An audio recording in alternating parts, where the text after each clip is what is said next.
isbeddelka cimilada ayaa waxa ay geeska Afrika u keentay abaar daran oo daba dheeraatay. Waxa ay cimilada iyo abaarta daba dheeraatay ay saaid u saameysay dalka Soomaaliya. Bulshada Soomaaliyeed ruuc ka mid ah ayaa reer guuraa ah, waxaana aad u saameeyay abaarta ka dhalatay isbeddelka cimilada. Waxayna aad ugu nugul yihiin soo noqnoqoshada abaarta iyo isbeddelka cimilada. Hay'adda Jamciyadda Qaramada Midoobay ayaa ku qiyaasta ku dhawaad 80% xoolaha gobolada qaarkood ee Soomaaliya inay u leedeen abaartii 2021 ka dhacday.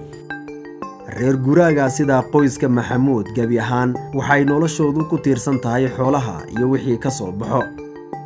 shirkadaha caymiska waxay reer guraaga sida Maxamuud u arkaan in uu maalgashigooda halis khasaare gelin karo hadday siiyaan caymiska xoolaha. sidaa darteed shirkadaha waxay aad uga fiirsanayaan in ay ku dhiiradaan caymiska xoolaha.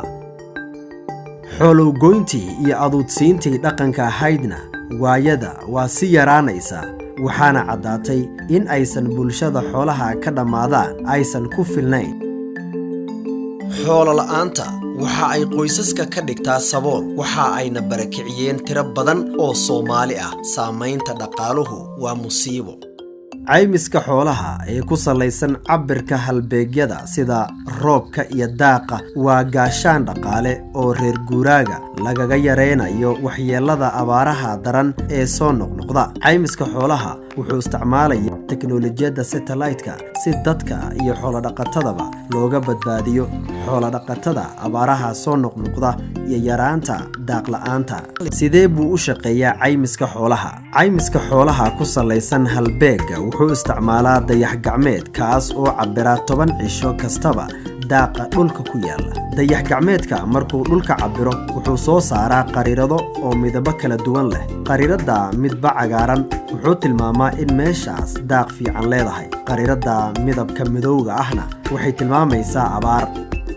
haddii uu Maxamuud oo reer guuraa ah uu galo caymiska xoolaha, waxaa lala gelayaa heshiiskaas oo loogu sheegayo in xoolihiisa daaq iyo biyo ama lacagtii uu ku gadan lahaa la siin doono haddii ay abaar daran ku dhacdo. heshiiskaas oo loogu sheegayo in xoolihiisa daaq iyo biyo ama lacagtii uu ku gadan lahaa la siin doono haddii ay abaar daran ku dhacdo. 4 xilli oo dhan dayax gacmeedka wuxuu si joogto ah u cabiri doonaa, wuxuuna la socon doonaa xaddiga daaqa uu marayo.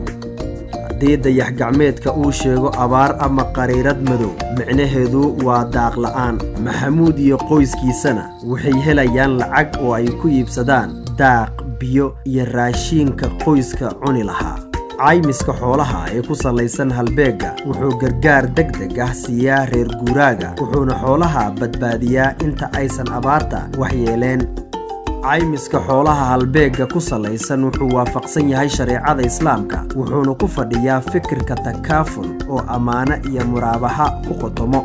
tijaabooyinkii hore ee caymiska xoolaha oo laga fuliyay Kenya iyo Ethiopia oo lagu guuleystay waxa uu tilmaamayaa in uu ka raqiisan yahay gargaarka madaniga ah, in qaabka ugu fiican oo waxyeelada abaarta looga hortagi karo yahay. dadkii ka qayb qaatayna noloshoodu ay ka wanaagsanayd kuwa aan gelin. caymiska xoolaha waxay reer guraaga ka caawisaa in waxyeelada abaarta xoolaha ka yarayso oo ayna xooluhu u dhiman abaar.